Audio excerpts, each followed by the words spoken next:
Hello everyone, it's Charlie Veach here. So I am broadcasting from the cold northern climes of Walkden in Salford, which is a part of Manchester. So one of my fellow YouTubers, another man who makes a living pumping out videos to amazing people like you. His name is Alex Belfield. He has a few more subscribers than I do. I believe he's approaching 500,000 compared to my little 250,000. So he's got a bigger dong than me on YouTube. Now, jokes aside, he's in a spot of bother. Now, he's not at the magistrate's court, which is, lesser offences. He's at the Crown Court. So I think, correct me if I'm wrong, viewers, but if we're all brought up in American TV, American court dramas, it's the difference between a misdemeanor, which would be magistrate's court, and a felony, which would be Crown Court level stuff. Now, Alex Belfield is representing himself at the Crown Court. Now, I've been to court in the past, and I was tempted to represent myself. Yet every smart person, including lawyers, including my colleagues and friends, said, Charlie, when you represent yourself, you're represented by a fool. And I got the hint. You should always have proper legal advice. You should always have someone who is good at law to find out how best to represent you. When you represent yourself as a non-lawyer, it's like you're going to a race and you shoot yourself in the foot before the starting gun. So for those of you who don't know, Alex Belfield is a former BBC radio presenter, and he's continued on YouTube. He broadcasts primarily indoors, whereas I'm mostly an outdoor kind of guy.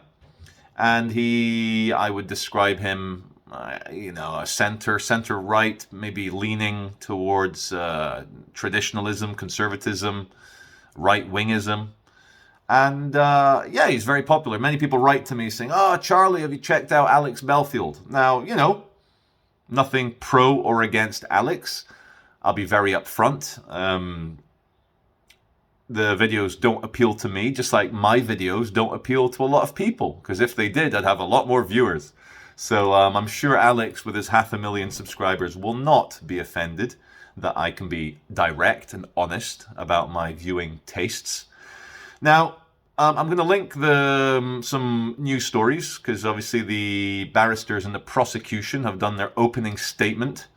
And I want you to look at that. I'm going to try and be as neutral as I can, but of course I do have a bit of bias and opinion. This isn't the first YouTuber I've seen get into some serious trouble.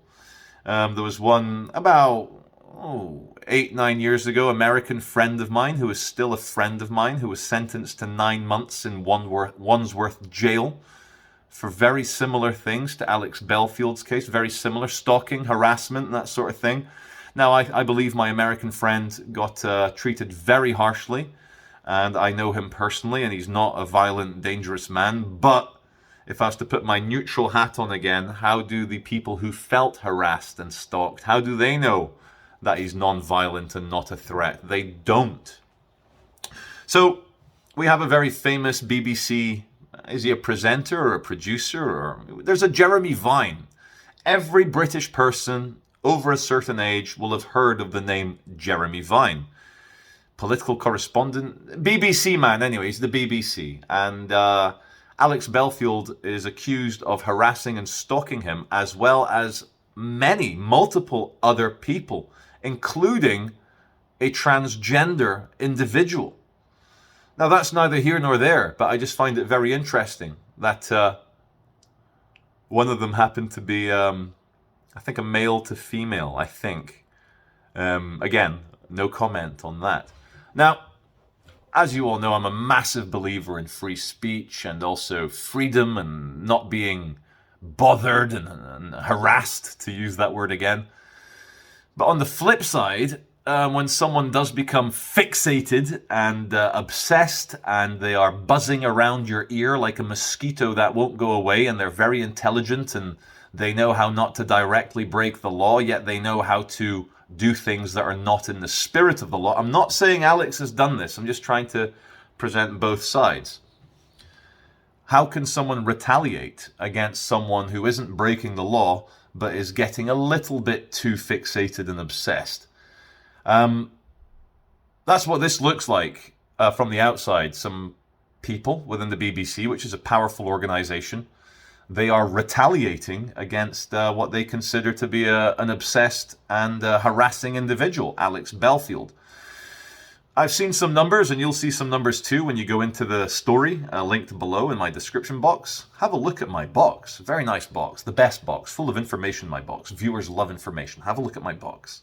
There were numbers such as 9,000 emails over a 9-year period, or was it 4,000? Anyway, thousands of emails over a 9-year period. When you think there's only 12 months in a year, so we're looking at 100 months, even 1,000 emails. That's a lot of emails, Banano.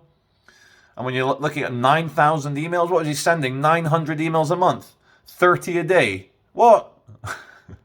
That's too many emails. If that's true, that's too many emails. The court's going to look at that and say, that's just not cricket. It's not British. And another thing I read, again in the opening statement of the prosecution that wants to convict Alex Belfield, they said he went on his YouTube channel asking people to find out information on Jeremy Vine and his colleagues as to where they live, who they are, who their friends are, who their family might be. And again, from Mr. Randy Pan, the British man here, that doesn't appear to be cricket or British or correct. Now, I've actually spoken to someone who has a bit more knowledge in the law than I do. And this person has mixed feelings about this because on the one hand, of course, no one should be harassed. But then on the other hand, what is the threshold for stalking and harassment? If you are a well-known YouTube personality and part of your act is to get excited and bothered about your alleged enemies, and as long as you don't say anything illegal, as in you don't threaten death and destruction upon them and their family, as long as you don't send out your hordes, your viewers, to go and do them damage, I can understand, we fought 2 world wars to be able to go a bit nuts on YouTube and to say how we feel, even our deepest hatreds about people. If there are hatreds, why shouldn't we be allowed to feel them? And I'm not going to go into this can of worms, but this is my issue with hate crime. They're making an emotion illegal. Hate crime. And when you bottle up and you repress that hatred, I don't think you want to be having tens of millions of European people bottling up their hatred. History might not repeat, but it certainly rhymes. Whoa, anyway, scrap that. Anyway, coming back to Alex Belfield, again, my legal friend. He's like, look, I can see both sides. I need to read a lot more into it. And again, this is the same issue I had with Crane Man. I'm trying to get a video posted of Crane Man, him body cam footage versus the Romanians. I had to let Crane Man down gently, saying, look, I can't take over your case. It would take 50 hours of reading, another 50 hours of viewing. You have to hire someone. I'm not the man. I can't. Someone's banging in one of the other apartments here. So, in conclusion, to try and keep this under 10 minutes, my advice for anyone wishing to navigate the modern minefield of that banging, I'm going to go and investigate the banging. But anyone wanting to navigate is don't fixate on people. Sure, kick off, say bad things about people. Maybe do it once or twice in the video and then move on. Don't fixate. How is it that me, Mr. going out into the real world and having true conflicts with people who I feel fucking have it coming, how am I not in court for stalking and harassment? How is it that it's literally a DJ, a radio disc jockey, sat at home with a microphone in the safety of his warm house, his castle? How is he in court for harassment and stalking? Very interesting. This is Charlie Veach from the not so sunny, not so warm climes of Salford in northern England. Thank you for watching.